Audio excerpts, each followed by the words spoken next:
Hey everybody, I wanted to do a video that showed the different line widths when you're choosing a pen to purchase. I have now 6 because I didn't know what I wanted, and I started with a Pilot Metropolitan in the fine, and it was very fine, and then as I branched out I realized that I liked bigger pens. So I wanted to go over this just so you can get a feel, because everything's a little bit different.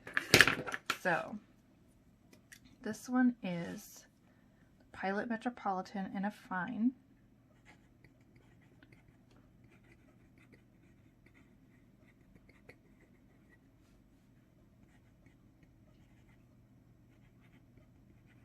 Now I'm just going to use my normal left-handed handwriting so you can get a sense of just what normal handwriting, well, it's not normal handwriting, it's my normal handwriting. And this one, this ink is Diamine Starlet C.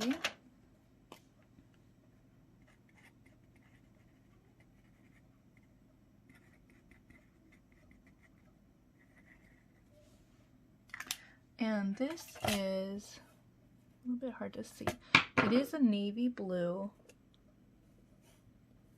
Let's see if we can catch it like this. It's a navy blue with a shimmer in it, a silver shimmer. So you can see that is a very fine line right there. So then the next finest I have is the Gin House Shark pen. This is one of my favorite pens just because it's so cute. It actually looks like a shark. The lid screws off. This one I have trouble with at hard starting, which is where if I put it down to the paper, it doesn't always start right away. Like you can see, it has to warm up a little bit. But it actually writes, like once it starts, it writes really well compared to a couple of the other ones that I have. So Shark, this is in extra fine. But the reason I put it, so it goes extra fine, fine, medium, broad, stub, and then there are double broads and maybe triple broad. I feel like I had heard of triple broads, but not too often. But you can see the difference here. These are both Diamine shimmer inks, but Pilot is so much finer, and what I've heard is that the Pilot is a Japanese nib, and so that's going to be finer than a regular fine. I've just always had a thicker line width on the Gin House Shark, so that's why I wrote them in this order. And that's what I mean too about the nib types are going to differ. So this is Diamine Lilac Satin. I love this color. This just dries to such a beautiful light lavender. It's just really pretty. Alright. And then the next one that I've had decent luck with is the Platinum Preppy. Even though we fought at the beginning. And this one has, I believe it's Diamine Majestic Blue. And this is a fine, if I remember right.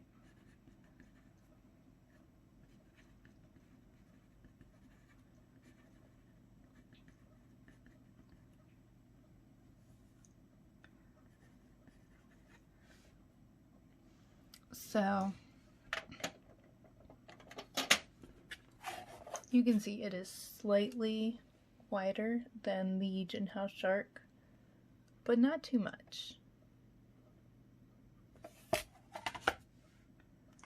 So that's a fine. I would say the Gin House and the Preppy are pretty close.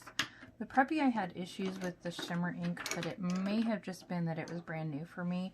One of the things that I learned about fountain pens is that they do not work great right out of the box. You gotta put 1 or 2 inks in them before they work really well, or leave an ink in for a while. This is the, so you have to remember now, I think this is the Gin House X450, and this is in a medium nib. And this one is another I have a thing for Diamine shimmer inks, but this is Diamine pink, champagne. And this one is medium going on broad depending on the day. Like if I really take my time, it does dump quite a bit of ink.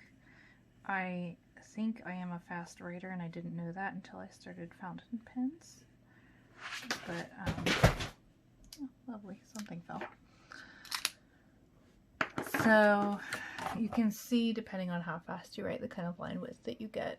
But this one is definitely wider than the Platinum Preppy. I would just say on a kind of a regular basis. Let's see if we can get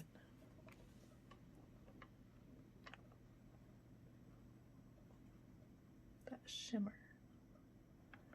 There we go.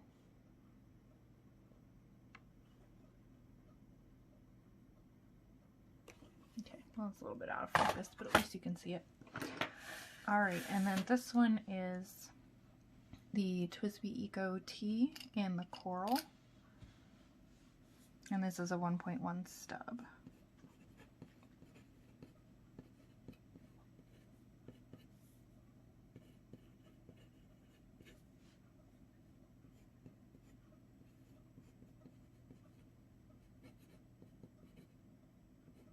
I can spell. And this has Colorverse Coffee Break. I really like this ink.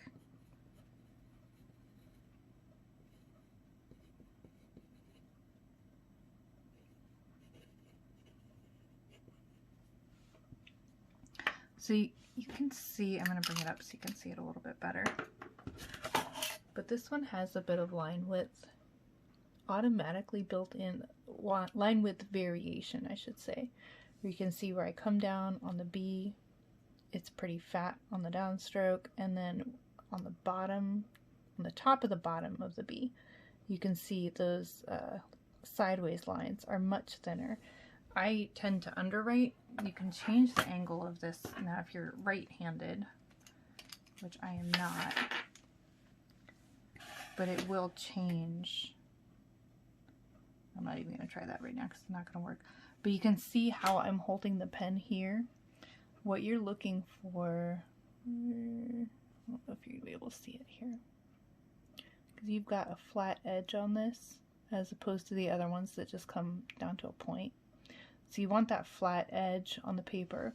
So if you hold it like this, you're going to bring down the fattest line width, for lack of a better term, going this direction, and then you'll do thinnest crossways. So if I'm holding it straight underwriting like I was doing, I'm going to have the fattest lines up and down and the thinnest lines sideways. If I wanted to change that, then I need to bring my hand over more.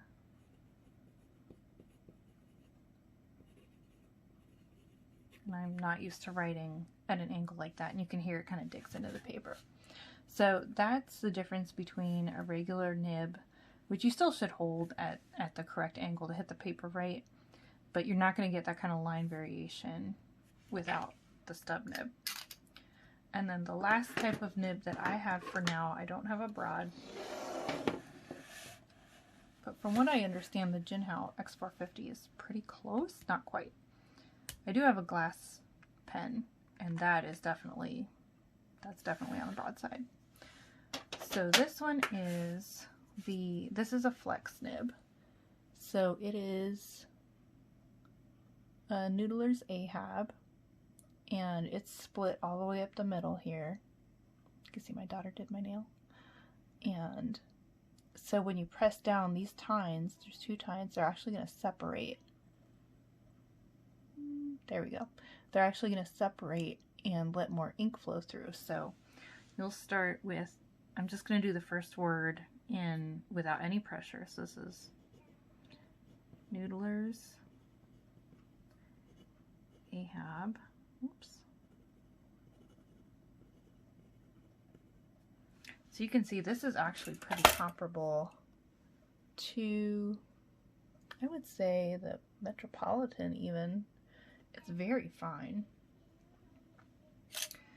But then if you put some pressure down, this is a flex nib.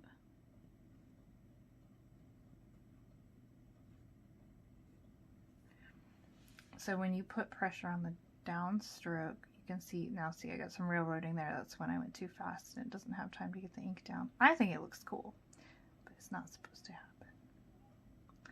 So I'm going to bring a little bit more ink down.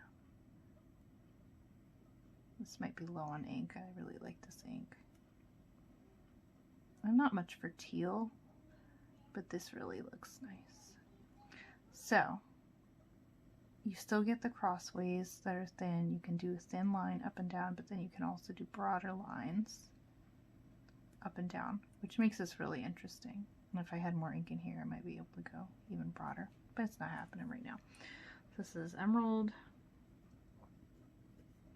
of Chivor, and I'm going to see if I can get it to do a little bit more. This is what I really like to do with this pen. Just practice my swirlies. There we go. So you can see I'm really coming down pretty hard on the downstroke, and that's where you get that line variation. But you almost have to train your hand to put pressure on the downstroke, because if I just did it at the same pressure, it would just come out at the same line width. But this one, I'm actually lightening the pressure when I come crossways, and then when I come down, I push down hard. So those are the differences. So go back up here. This is the Pilot Metropolitan in the fine, Gin House Shark in the extra fine, which I think is a little wider, Platinum Preppy in the fine, Gin House X450 in the medium, Twisty Eco in the 1.1 stub. So you get that fine to, I would say, broad variation. And then the Noodler's Ahab Flex Nib in the Emerald of Chivor. So hopefully that helps you figure out what kind of line width you're looking at. This is good for if you want to write really tiny. I find that I like the Gin House Shark for everyday. Metropolitan's a little bit too thin for me. I like to see the ink. You can't really get a good sense of the ink when it's on a line that thin, even though you do get something. The Platinum Preppy I really like because it's smooth, so I like this for thinner, not thinner, but more lubricated inks that flow really well. I can get actually a thicker line width out of that. The type of ink that you use is going to change the line width on these two. Now if I put something like Diamine Wild Strawberry in the Gin House, it's going to come out much wider of a line width than with Pink Champagne. Pink Champagne is almost, it's not a dry ink, but it's not as nice as the strawberry. Wild Strawberry? Yeah, Wild Strawberry. The Twisty Eco, I like how that flows. That hasn't changed too much depending on the ink. I still get a pretty consistent line width with that. And then this is literally the only ink that I've had in the Flex Nib because I really like it. And you get really cool effects. I don't know if you, yeah, there we go. So you can see the red sheen, and also it looks more teal up top than toward the bottom. I don't know if it's going to pick it up, but it's a really cool ink. If you haven't tried it, definitely try it. I don't even like teal, and this is neat. It does smear something awful though, even once it's dry, so be careful with that. So hope that helped. If you have any questions, drop it in the comments. I'll see you next time.